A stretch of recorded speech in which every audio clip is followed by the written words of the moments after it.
Famous TV. Click Famous TV on YouTube to subscribe to our channel. Please like, comment and share. You will be blessed as you follow us on YouTube. God bless. من الشيطان الغرراء اللهم صل على الألف الأولى في حضرة الأعلى واللام الأذلي في اللام الجلي والهاء الأوي في حضرة إلهه اللهم صل على الباء الأبهى المنكوتة بصيغة الأسفى وعلى آله طيبين الكرم وصحابه المباركين الأدماء جزا الله خيرا قومنا وجنودنا لقد مهدوا لنا سبلا والمسالك يا همة الشيخ أحمد تجاني فضل لنا في هذا المحضر فالتعاطف بنظرة ننال بالنصر ويا همة الجوث الأنام من باول الإرفاني صائب الفيضة التجاني جوث الأزمنات والأمكنات هو الشيخ الإسلامي وهو الذي سافر إلى مكة مكرمة وسألوا كثرة السؤالات وجوابهم هنالك بجوابهم التام وحتى يقولون بفمهم أنت الشيخ الإسلامي هو زعيم الدين الأفريقي صائب جسد السود الحاج إبراهيم النيازي رضي الله تعالى عن فيضته وسره وزفيره في العالم مولانا سيدي علي سيزي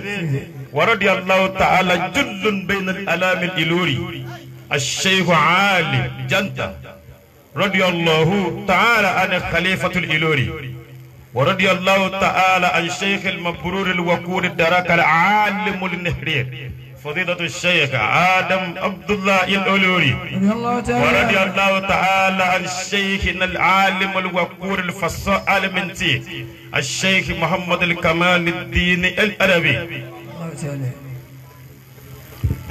بالشيخ الكمال سرت تأدبت وبيت تنيست شيخنا آدم الألوري سرت تعاليت ورضوان الله تعالى عن الشيخ مولانا أبي والسري وخادمي فضيلة الشيخ الإسلام الحاج عبد الله صلاح الدين البحري ابن البحري صائب البحري رضي الله تعالى عن الشيخ لا ينيقى سكوكو أحب من الأولياء نصرة إلي برحمن ليل المنى هم يجرون ليالي لهم مضاجع ذاكرات العلا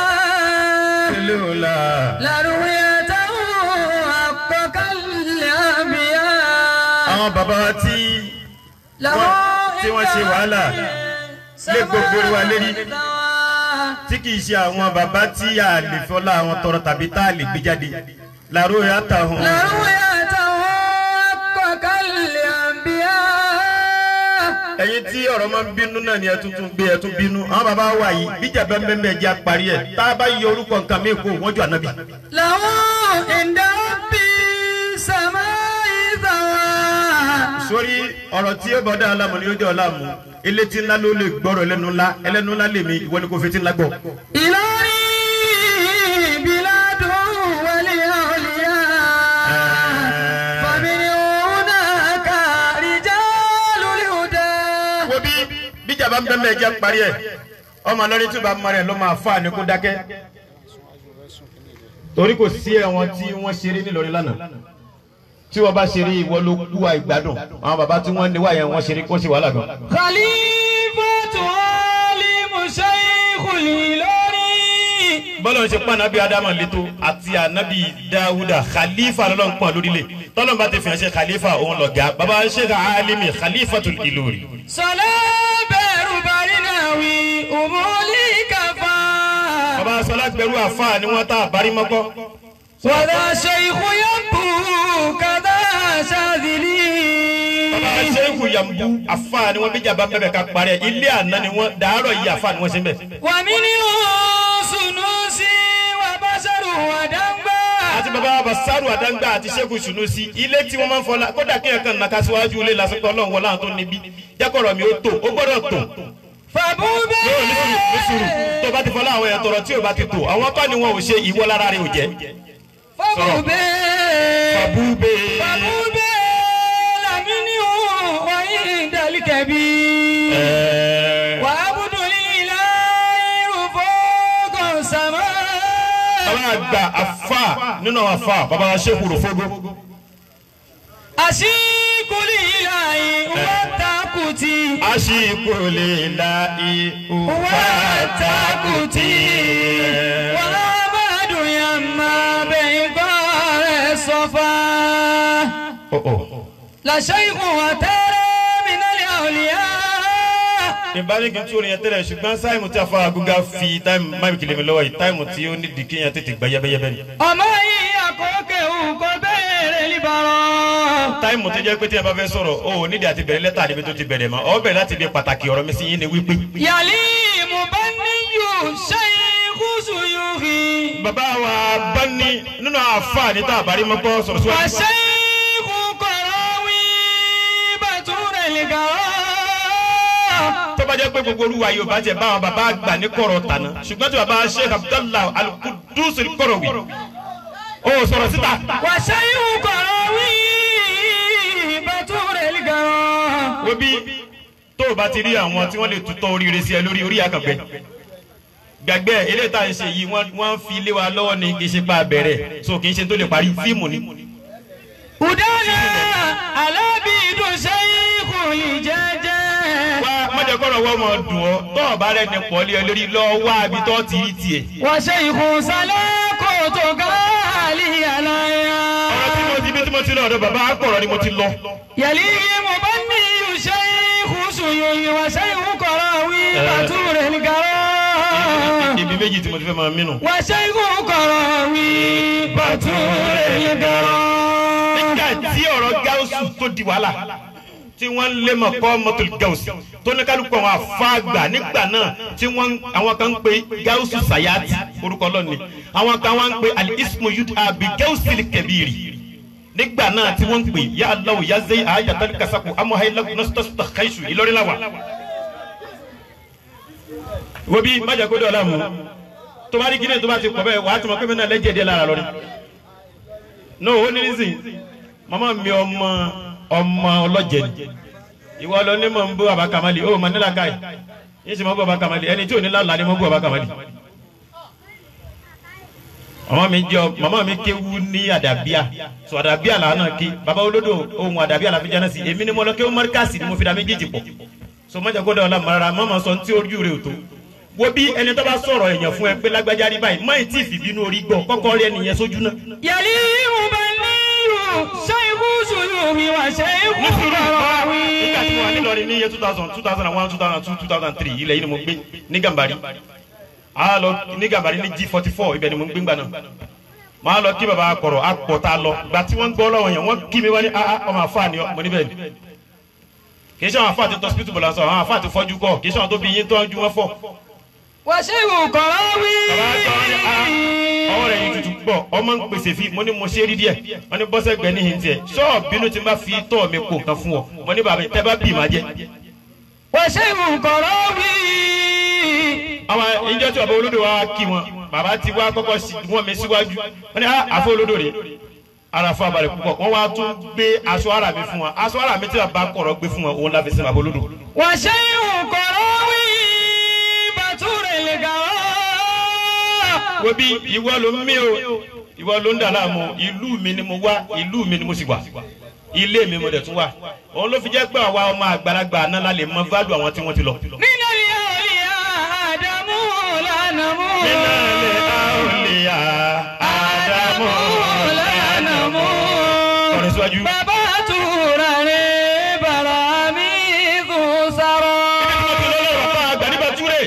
Baba Fadilatu Sheikh Yusuf Al-Bature nígbà tí ọ̀rọ̀ gáúsù di wàhálà táwọn afá ń pè nígbà náà káàkiri gbogbo òlu ní gbogbo Ìlọrin nígbà náà bàbá Basharu Adangba ni wọ́n sọ pé ìmọ̀lẹ̀ wọn gbé láti di gáúsù wọ́n máa lọ sọ́dọ̀ bàbá Basharu bàbá Yusuf Bature ló wà tàn yẹn pé ẹ̀yin tó kù ẹ̀ má dààmú mọ́ Basharu nìkan lágbára rẹ̀ gbé yìí náfìlà tí mo lè tún fún yín rè tẹ́ ẹ mọ̀ sàtara jẹ́ pé òun ni ó fi wọbẹ̀ bàbá Yusuf tí wọ́n ṣe bẹ́ẹ̀ lánàá tí wèrè kaba ní kò sí yẹpẹ̀ tọmọ lọ ní Ghana bá ń dáńgá náà ẹ bàbá gan òbí bàbá yín ni òwò iyẹpẹ̀ ń bẹ sám.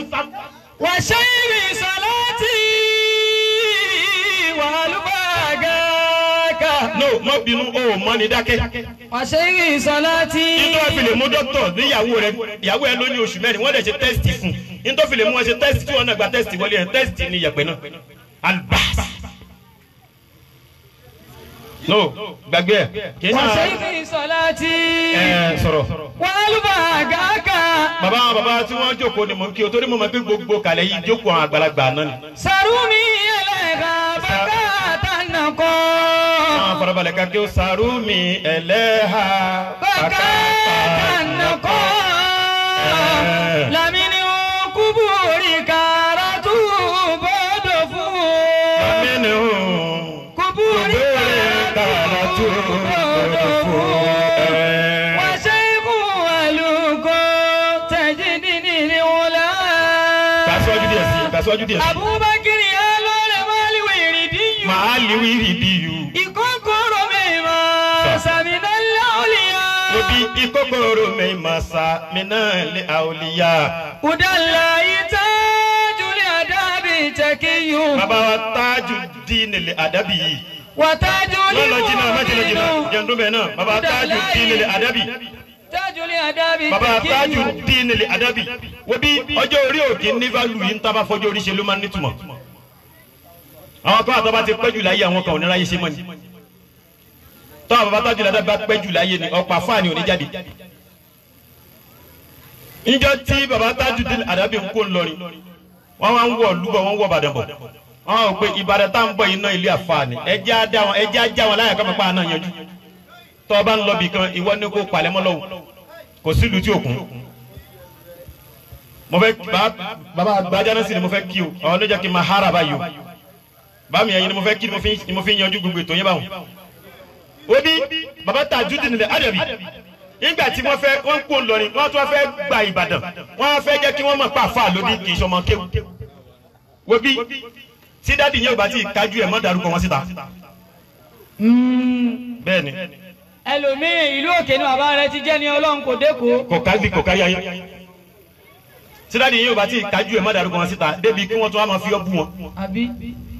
Torí pé ọmọ àfáà tí ò bá ti kúnná òun bú bàbá ẹ̀ ni. Ìwọ ọmọ kéwù débi tó lè fi tàhádà àwọn èèyàn ọwọ́ ajáde wọn ni ọmọ àfáà lágbájáde mi ó ti bú wọn. Ọmọ kẹ́kọ̀ọ́ sí ìfún wọn gẹ̀ẹ́sì rí ni. Bàbá Tajuddin al-Adabi wa ni pé afẹ́ wọ Ìbàdàn ẹ jẹ́ ká mọ̀ pé àfa ló ń bọ̀. Òun ni Sheikh bàbá Maulana Sheikh Adam Abdullahi Ilori ni wọ́n fi kí bàbá wa Sheikh Tijani àti Sheikh Ibrahim tíra àwọn tó ń pè ní Islam fi Nàìjíríà. Nígbà tí wọ́n kí wọn tó ń kí wọn wá bẹ̀rẹ̀ sí tọ̀ríkọ̀ wọ́n sọ̀rọ̀ pa tọ̀ríkọ̀ ìgbà tọ́dọ̀ bíi tọ̀ríkà Tijaniya wọ́n ní wali Tijaniyyin qutban kabiran wa atba'ihi mashayikh. Wọ́n ní àwọn Tijaniya ní kútù bí odidi kan kódà àwọn tí wọ́n tún tẹ̀lé àfáà ni wọ́n. Àwọn ní ta ni hu Sheikh Islam Alhaji Ibrahim as-Senegali Inyas. Bàbá Tajuddin al-Adabi wá wà nù chain wọ́n wá mú báírò pẹ̀lú ìwé àwọn ni ó wá di adidi sadali arabi. Kò ṣe bí lánàá bọ́ sí gbà ní kíkà náà kẹ́ adidi sadali arabi ṣùgbọ́n kò sí yáwò níwájú dálì yẹn.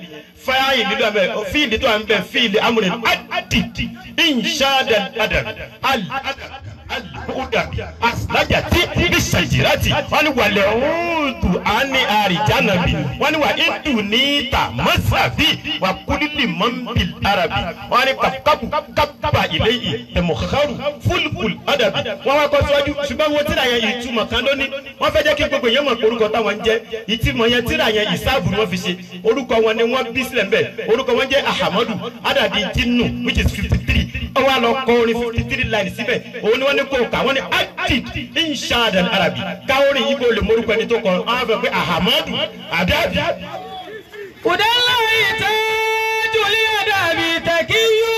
53 ní láì lórí yẹn yìí túmọ̀ rẹ̀ ni pé ẹni tó kọ orúkọ orin yìí o ahamadu lórúkọ rẹ̀ ń jẹ́.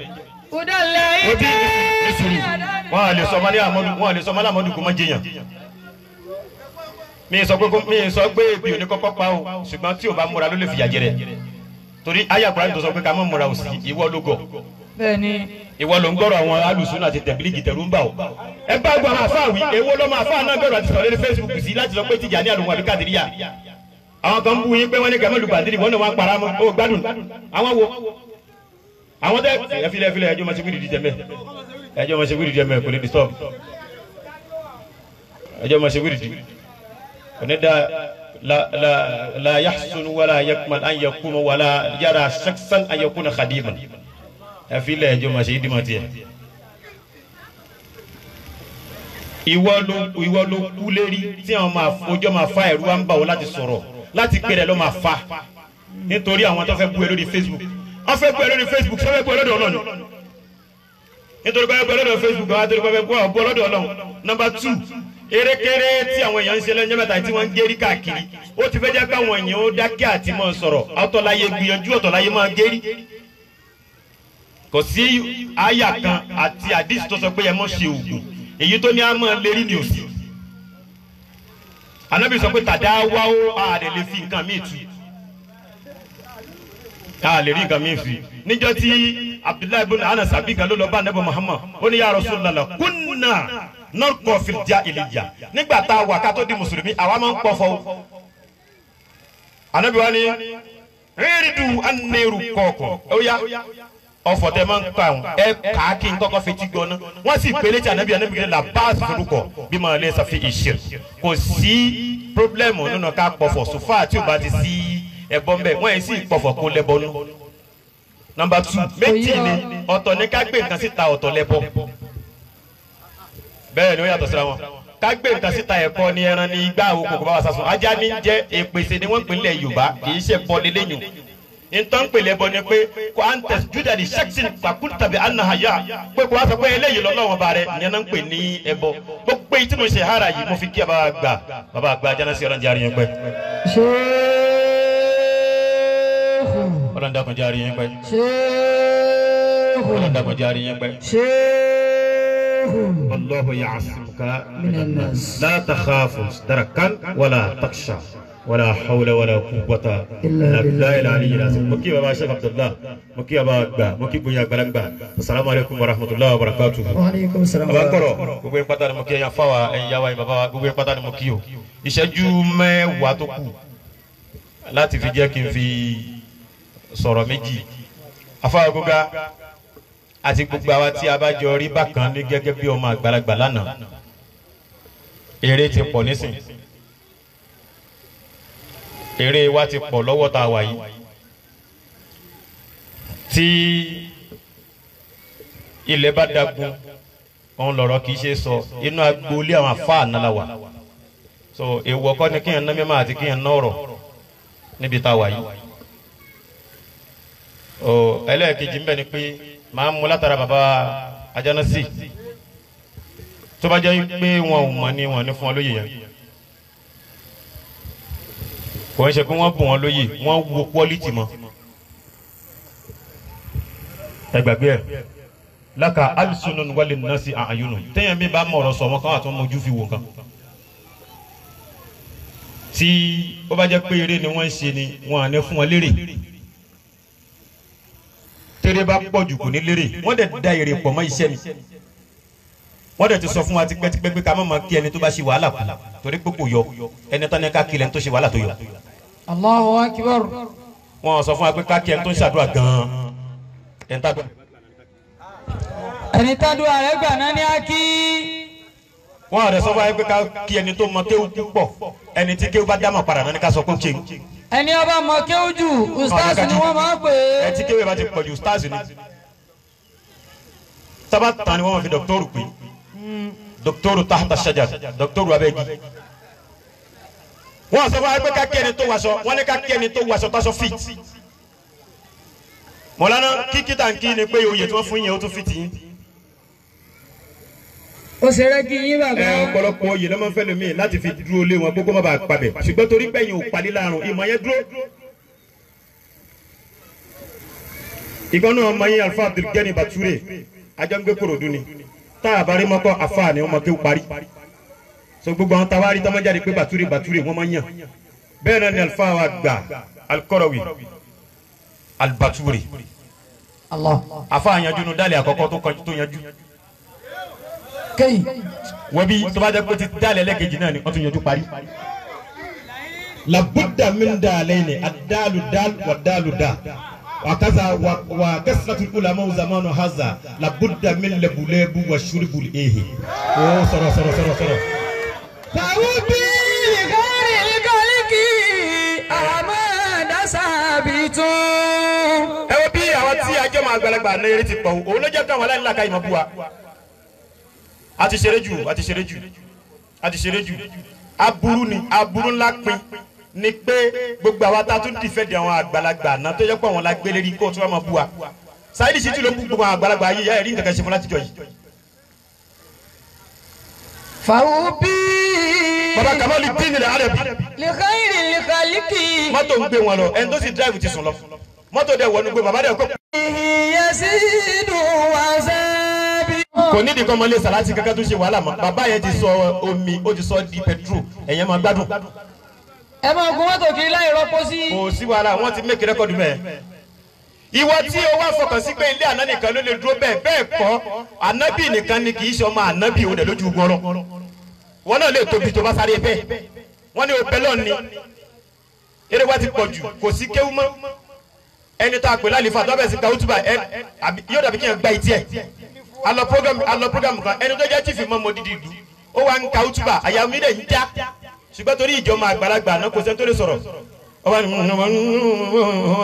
ọmọ kan tọ́lọ̀ wò kọ́ lẹ́kọ̀ọ́ parí bàbá yẹn kà sókè parí yóò bá yà rẹ̀ bá a ti kà tọ́lọ̀ ń gbà rè kò sí tó fà ìsà kọ́ra a wà sẹ́mi anas la buddha ayé sukila o tó bá jẹ́ pé lọ kà sókè ni àwọn yóò nọ̀ pa nítorí pé wọ́n fi àná pé kò sáfà ńlẹ̀ náà fún wọn jẹ́ àfa tán lẹ̀ ló fà. àwọn afọlóyin gbé. àwọn afọlóyin gbé yóò hùn.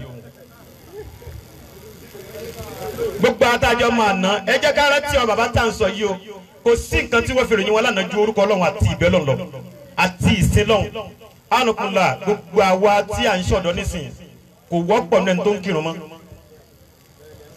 òun ló fà á tí gbogbo àwọn eléyìí tí wọ́n ń sọ̀rọ̀ yìí ọ̀pọ̀lọpọ̀ àwọn tí wọ́n ń bú adánà ṣáàlùsùn náà rọ̀ yìí gbogbo wọn ni wọ́n ti ṣe tìjà ní àṣepọ̀dìríyà rí ṣùgbọ́n àwọn tí wọ́n yà sọ́dọ̀ wọn tó lọ ṣe wúdìdí lábẹ́ àwọn gẹ́gẹ́ náà bá ti wọ́n jẹ́ nígbà tẹ́ pé àwọn lọ́kọ́kọ́ gbọ́. kéfà náà sì ṣe khamra àfàṣẹ yìí ó lásùbà kò make any sense tó bá fẹ́ jẹ́ korúkọ yín sì máa exist yín tí wọ́n ṣe lánàá ni kò ṣe tó bá rí pé ilé yín tán ṣe lánàá kò mí tọ́pù tòní yí padà sí tó yẹ. má kí àwọn tó tóbi jù wọ́n sọ fún yín pé láàtẹ̀ kọ́dísà àbátì àbábù wọ́n ní kúlù mọ́nsára àlà dárí bí wàsán. àwọn tí wọ́n ti lọ yẹn wọ́n lè ka kí wọ́n. àwọn tí wọ́n ti lọ wọ́n ṣe wàhálà gan ṣùgbọ́n yín tó sọ fún wa ni pé láàtẹ̀ kọ́dísà àbábù má sọ wípé kò sẹ́ni tó lè dèèyàn mọ́ nítorí pé àwọn kan ti lọ no kúlù mọ́nsára àlà dárí bí wàsán. tó o bá gbìyànjú ìwọ náà rògbò tiẹ̀ lónìí kì í ṣe pé wàá dàbí wọn. dárí bí wàsán. ẹlẹ́kẹ̀jì wà máa ń lámú yẹzu múra tààlù mísàtàn. wà máa ń lámú yẹzu múra tààlù mísàtàn. àjàrà zulali jahali tula ayati. tula ayati. àjàrà zulali jahali tula ayati. anybody tó wá fẹ́ lògo àfi kó lọ wá ní tí ó fi lò ìmọ̀lá kọ́kọ́. wà á máa lọ yẹsùn múra tààlù mísàtà. sórí gbogbo àgbàlagbà tá n kí tá n kúnlẹ̀ kí tá n yíra bàbá wọn yìí kò sí ní tó kọ́kọ́ gbé ọ débi tí wọ́n wà yẹn ìmọ̀ ni. mo ní sùúrù dókítà tó ń gbọ́ abẹ́rẹ́ náà ìmọ̀ lòun náà mọ̀. nọ́mbà 2 má sọ pé nìkan kan ò síríọ̀sì mọ́ ìwọ náà ò síríọ̀sì. wà á máa lọ yẹsùn múra tààlù mísàtà. tí wọ́n ṣe tí wọ́n fi gbọ́ pé olè lómi ìṣe tó fi dèrò ẹ̀wọ̀n. múra tààlù mísàtà. nísùúrù ogun tó ń bẹ́ lómi ìjà ọ̀tọ̀ọ̀tọ̀ ni ogun tiẹ̀ ojú pálọ̀ kan lọ ogun ẹlòmí yẹ kà mẹ́rin. múra tààlù mísàtà. òun ló bá jẹ́ nà kíbu lè kéwu òun nìkan náà ni òsì tí nìrò gbalẹ̀ dì sí. múra tààlù mísàtà. à ń sọ̀rọ̀ àwọn ummuhatul barara wàhálà ìṣòrara. àwọn màámi olókìkí ilé tàwa. wà á máa lọ yẹsùn múra tààlù mísàtà. ẹni tí o bá ti jìyà mímọ̀ kó má expect rẹ̀ pé òun ó dẹni táyé mọ́ kí. mo fẹ́ tọ̀ ẹ́ lù mí sọ̀rọ̀ tán. Number 2 ẹ jẹ́ kí n là yín lójú gbogbo àwọn táǹgbà alùsùnà tí wọ́n ń bú àwọn afá àgbàlá náà wọ́n á ṣe nǹkan kan mí tọ́pìkì kan ni wọ́n mú khalifutu òrọ́fù ni wọ́n dúró lé lórí wọ́n fẹ́ máa bú yàn káyé lè mọ̀ pọ́n náà wà ní o. Number 2 ní sùúrù mọ́sí wàhálà ìtọ́jú dà wọ́n láàmú ni wípé wọ́n lọlé lárúbá àgbà tó máa dé wọ́n ní kóníkálùkù ti mọ́ ọmọ tán wọ́n ní pé ọmọ kéwù ti bọ́ sóní ọ̀dọ̀ oníkálùkù wọn wá dé kí làánà òfin mi tọ̀ báà làánà ti fẹ́ láàyè òun náà bẹ̀rẹ̀ sí yọ pé àfa àtẹnubá yẹn kò mọ súnà àfa àtẹnubá yẹn kò ṣe súnà kò mọ àdìsí ànábì òun ni wọ́n fẹ́ máa já ọmọ gbà pàtìpàtì lọ́wọ́ oníkálùkù kó oníkálùkù di ọmọ ẹ̀ mú. Number 2 ìntọ́níkálùkù fi lè di ọmọ rẹ̀ mú bí ìtànà òní tí àwọn ọmọ bá ń béèrè kán máa rí kí làkọ́kọ́ òun lórúkọ Ọlọ́run ismullahi al-azami ìkà táwọn àmì ìṣe lánàá òun ló jẹ́ kó jẹ́ pọ́ ọmọ kéwú ló gba ipò lé wọn. Ewo la sa orúkọ Ọlọ́run ó wá kó tìrà ilẹ̀ kọ́ ọmọ rẹ ní ó padà jogún ẹ̀ Ọlọ́run wa tún gbàdúrà rẹ̀ ó kú bọ̀rọ̀ ó tètè kú ọmọ rẹ wá padà á di kọ̀ńdọ́tọ̀ ìyẹn wá ń ka àdídí nínú mọ́tò àdídì ìsàdáàdì àdáàdì ó wá tó ń tadé alẹ́ àmọ́ àmọ́ àbí lọ pé àfa ṣé àfa ni àbí kọ̀ńdọ́tọ̀ á ní méjèèjì kò sí ní tó fà á ìbàbá kan ló ṣe wàhálà lánàá òun ló jẹ́ kọ́ ọmọ òyìn lẹ́nu bàbá tí ò bá ti sin ọmọ ọlọ́mọ wọn à ní bá sin ọmọ tiẹ̀ náà padà. wàá máa ń lọ yẹsùn kúrò tán lù mí sọ̀rọ̀ tán tàjára sílẹ̀ jáde tùnà àyàtì. Mọ̀lánà Sheikh Abdullah bàbá Gbalabadi ọlọ́njẹ́ mi yóò gùn fún wa. Àmín. ọlọ́kàrà máa nàbà Muhammad. sallallahu alayhi wa sallam. la ilaha illallah. Àmín. Sheikh Abdul Fattah ọjà tuntun ọlọ́ndàkùn járe pẹ́. Àmín. mọ̀lẹ́tì sábàbí biladi Ìlọrí ọlọ́ndàkùn járe pẹ́. Àmín. barika oníṣẹ́lá nàbà Muhammad. sallallahu alayhi wa wọ́n ní sallam. kí tètè máa mú kíní òun kíákíá ni kótó de kó jìnnà. àyà tán ni mo fẹ́ lù. ó nìkan ni tí ma ti káyà tán ìṣẹ́jú márùn-ún mo fi kà bá lọ sínú Suratu Turi níbi tọ́lọ̀ ti bá gbogbo àwọn tá a jọ máa àgbàlagbà náà sọ̀rọ̀. bismillahirrahmanirrahim. Naam. والذين آمنوا واتبعتهم ذريتهم بإيمان واتبعتهم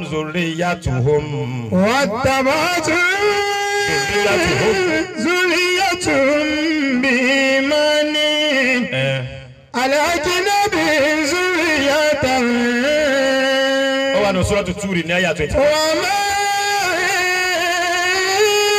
ألتناهم من عملهم من شيء كل امرئ بما كسب رهين. والذين آمنوا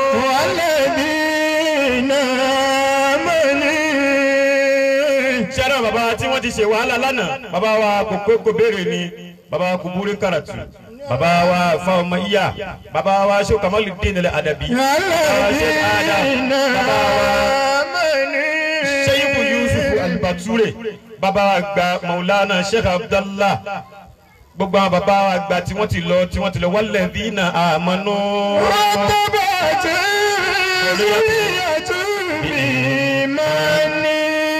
walladhina amanu gbogbo àwọn tí wọ́n ṣe wàhálà tí wọ́n gbà wọ́n lọ́n gbọ́ táwa lọ́n san wọ́n lẹ́san tá a fún ọ lórúkọ láyé o.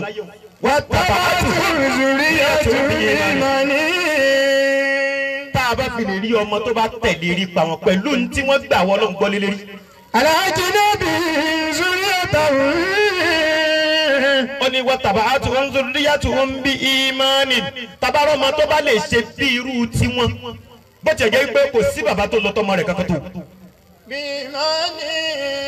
àmọ̀ fọlá àwọn tọrọ ni kò sí bàbá kankan tó lọ tọmọ rẹ̀ tó bàbá wa gbà bàbá wa mọ̀ọ́sà lọ́jà gbọ̀rọ̀ wọ́n ní bàbá Sheikh Nuru Hakim ló bá wọn lé anukunlẹ̀ gbọ́ la ilaha illallah tẹ́ ẹ bá pè dáadáa èyàn lè sọ pé kọ́lọ́ ń ṣe báyìí kó ṣe báyìí bàbá ní wallahi bẹ́ẹ̀ ni èmi ló bá tí mò ń jẹṣu lọ́wọ́ yìí káwá ní èmi mi máa ń sà mò ń jẹṣu lọ́wọ́ mo wá lé ọlọ́run mọ́sá ìwọlẹ̀ la ilaha illallah yìí su tí mò ń jẹ yìí kó sì dòkúta fasara al-an shajara ó dẹ̀ dẹ̀ tẹ́lẹ̀ ó dẹ̀ di òkúta ajara lẹ́sẹ̀kẹsẹ̀ bí wọ́n ti sọ ó dẹ̀ dòkúta wọ́n á fi nǹkan mi wí la ilaha illallah ni wọ́n fi ṣe ó wá ní walladhina amanu àwọn tí wọ́n gbà wọ́n náà wọ́n gbà wattaba'tuhum zurriyyatuhum biimani. tabaari ọmọ tó bá lè gbé iṣẹ́ wọn tó lè gbà wọ́n lọ́hùn gbọ́ gẹ́gẹ́ bá àwọn báwọn ṣe ṣe bí baba Bature baba Gbajanasi bí baba wa Sheikh Abdullahi Abayawo bí gbogbo ọ̀pọ̀lọpọ̀ yẹn àgbàlagbà ní kalẹ̀ báyìí wọ́n tàbá tó ń zùdú yàtọ̀ òun bí ìmánì tó bá lè ṣe gẹ́gẹ́ bàbá wọn ṣe wàhálà tí wọ́n jìyà ọ̀pọ̀lọpọ̀ òfé jìyà mọ́ ló jẹ́ kó ṣẹ̀ṣẹ̀ máa rí ìyàjẹ́ báyìí wọ́n ètò fẹ́ máa lé ayé aláyé. zuriyatun bi imani. it is not possible kádàrá wọn ò lè jọra wọn ìwọ náà lọ wá fíìdì tó lè wúlò sí dandan tẹ́lẹ̀ kó pẹ̀lẹ́ ló ń wà sí ó mọ̀rọ́ sọ́nà. bi imani.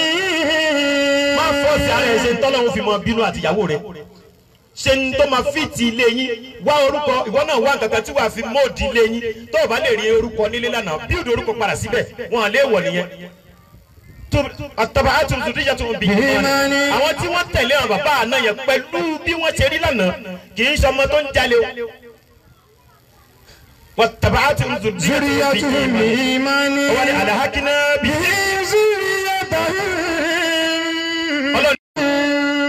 bàbá rẹ̀ ṣe tóbi wájú wa òun lè mọ wulẹ̀ ṣe wàhálà kó tó débẹ̀ a kàn gbé òun sofa tó ti rẹ́dì láti. ọmọ àfa mi náà ń wọlé ibòmí kò rẹ́dì ilé wọn mọ́ ọ̀tọ̀ ni tí wọ́n pín fún ilé àwọn tìyẹn ilé tí ni kí wọn náà bídì kó tóbi.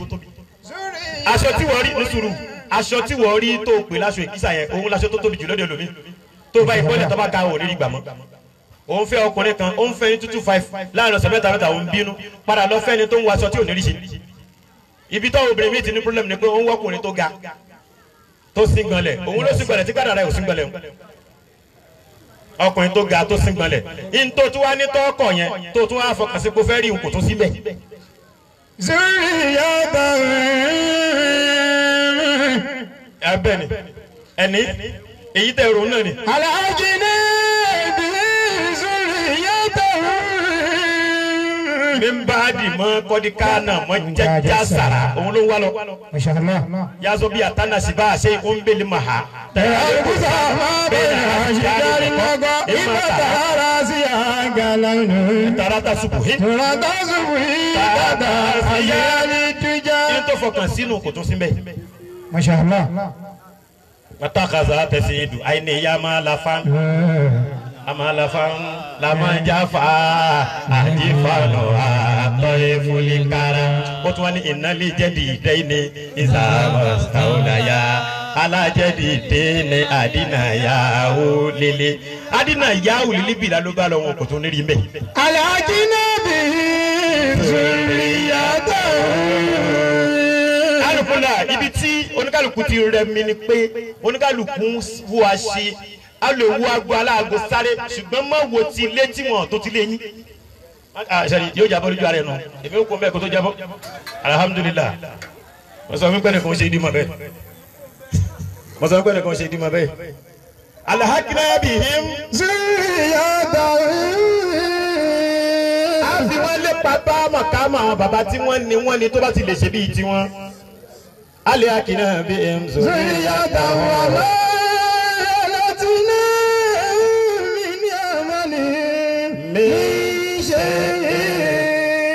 sori mo máa jáde lájáde àbọ̀ no máa jáde lájáde tán bikulli nujumi.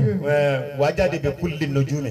wọ́n láyé pélé ẹni fọrùn rọ èèyàn mọ̀ jókòó ni. àṣé ni omi ò dálẹ̀ ni. kódà èèyàn mọ̀ lọ́wọ́ àti tí ọjà wọlé rí stéèjì. so má máa jáde lásán má máa jáde lásán. wọ́n ní kó ọmọ wọn ara rẹ. kò nídìí wọ́n ní kó ríra rẹ pé ni wàá jáde tán wàá jáde bikulli játika. so wa man dakhala al-ilori wa ibadan bila adabi yamutu fujiatul maut qabla sabah ẹ bá wọnú Ìlọrin tí ò yanjú ara ẹ kó tó kú lé yamutu fujiatul maut qabla sabah yóò kú kíákíá wa man dakhala kaza ibadan bila ilmin wala adab yamutu fujiatul maut nítorí pé ma bada Ìlọrin bada ibadan wa ma akhara al-ilori bakhara ibadan in tó bẹ̀rẹ̀ Ìlọrin ló bẹ̀rẹ̀ Ìbàdàn in tó dẹ̀ parí Ìbàdàn ló parí Ìlọrin in náà ní jẹ́bẹ̀ so ibẹ̀ ló ti lè ó lè mí káàkiri bẹ́ẹ̀ kó má wọ́n lọ́wọ́ bẹ́ẹ̀ káàkiri no gbàgbé mi ò ní jáde láì nídìí kan bá bíi ta ni ọmọ káwùlà ni wa àwọn yìí sì ṣeré mẹ́ẹ̀. zuriyatan. ọlá pé mi ò tún kó ní àtàpá àti tara máa ń dì sí ṣùgbọ́n ti dì ń bẹ́ẹ̀ bẹ́ẹ̀. alhajina bi zuriyatan. bí ẹni tó máa sọ fún ẹ pé kò sí ni kó jáde. wà má látúná mi ní ọmọlẹ ṣe. ó ò lè wà lọ́dẹ kọ́ máa ṣe nkẹ́ wọlé wàá dúró dáadáa gbàgbé wọ́n máa táyẹ̀.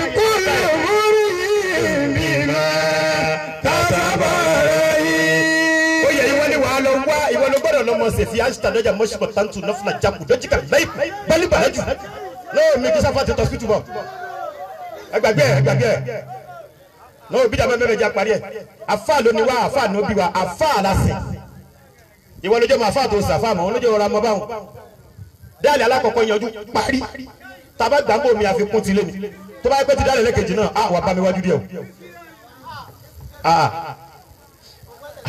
alif fatia a wáwó sukun awo jim fatia wáwó sukun jawo oní awjo mọ̀ ń pa yìí. Alhaji Nabi alifati awa sukun awo gayin do ma gun wa o sukun ogun a o gun mo mo pare.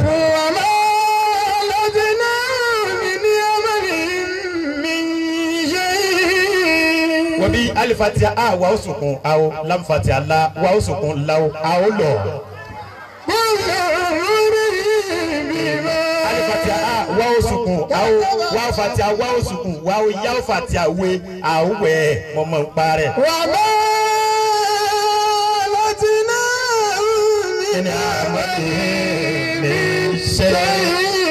Oni alifati a wa o sukun awo memudumo mu wa o sukun mu a o mu mo mo pare.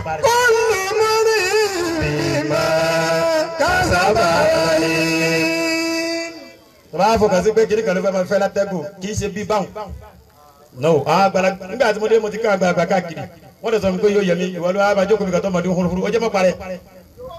Wọ́n á parẹ́ dànù ibi tó ń sàgàdà bàtí wà a ka gé olórí dànù ibi tó wà jíìmù bìrì fáfá wa wọ́n kà sọ ẹnu ibi tí sèfì tó ń pè ní sèfì azara ìlú tó wà wọ́n kà parẹ́ dànù. Wọ́n bí ẹni tọ́lọ̀ ń bá gbé hàn kì í ṣe òun nìkan ọ̀pọ̀lọpọ̀ yẹn ló ti lẹ́yìn níjọ́ta ní Muhammadu didi ẹ̀dá o lórí tíra tó ń pè ní adadu tìjúrì ni adábí jókòó mọ́sálásí ni tẹ̀rù lọ́ba lè ó dẹ̀ fẹ́ lọ́ba ó fẹ́ lọ sẹ́nìkà ni wọ́n sọ fún àná bí kí gba òdì kejì jáde ó dẹ̀ jáde tẹ̀rù yẹn dẹ̀ sí aṣọ níbi agbádá báyìí gbogbo mọ́sálásí dẹ̀ wò wọ́n wá padà lọ pàdé ànábì ń bomi ṣé ìwọlé ànábì Ahmadu ni ẹ ó yá ó ti padà di mini àwòládì náà láti yòó ni kí ló ṣe ọdún àgbàlagbà ló wà ọ farabalẹ̀ wọ́n á sọ fún ẹ bọ́ọ̀lù àṣemárí ẹni ló fi jẹ́ pé àyà ẹni mo lò wà máa látinà mi amali him mi ṣe. bàbá tó bá ṣe wàhálà lánàá Ọlọ́run kì í ra ẹ̀san wọn láre ó máa fún wọn lọ́mọ kan tó máa di kíní yẹn padà. ẹni tó bá ṣe wàhálà lánàá fọlọ́run ní o wà máa látinà mi amali him mi ṣe. Ọlọ́run kì í ra ẹ̀san wọn láre òun lọ́lọ́run ṣe fún bàbá àbàtúrè òun ló ṣe fún bàbá àgbàlagbà yìí ànálẹ̀ ń jẹ kì í ṣe tẹ̀síbà wà lélẹ̀.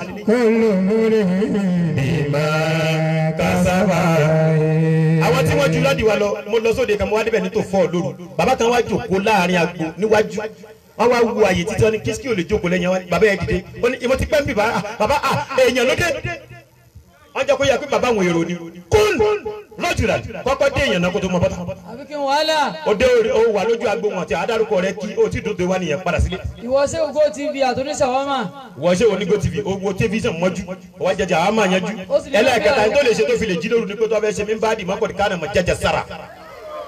no yín tán ní ká ṣe wọ́n ní ká déyàn láyé ni wọ́n ní ká wá ṣeré gbogbo tó wálé ayé wa lórúkọ lásán orúkọ nìkan la wá ní.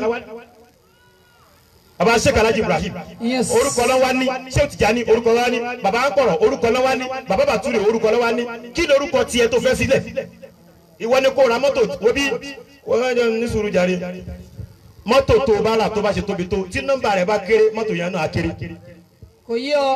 ṣùgbọ́n tó bá ra mọ́tò tó kéré tó bá gbé nọ́mbà tó tóbi sí mọ́tò yẹn máa tóbi. wàá ti máa gbọ́ tẹ́lẹ̀ o. ẹni tó lè ṣe ń bẹ̀ ni pé alọ́kùnrin níjókòó rọ̀ òyìnbó máa ń ṣe mọ́tò ni ṣùgbọ́n òyìnbó kì í ṣe bọ́ ṣe wà mọ́tò dẹ̀ ni wà rẹ̀ ìwọ ni wàá wa mọ́tò so ìwọ ni kó o mọ bó o ṣe fẹ́ wa mọ́tò láì fọ ara rẹ̀ ìwọ ni kó o mọ bó o ṣe fẹ́ jẹ́ ká yèrè orí ìwọ ni kó o ya máàpù bó o fẹ́ ká yèrè orí ìwọ ni kó o ya máàpù bó o fẹ́ kí tiẹ̀ o da ìwọ ni kó o ya máàpù bó o ṣe fẹ́ ká yọ̀rọ̀ ètò tó subhana rabbika.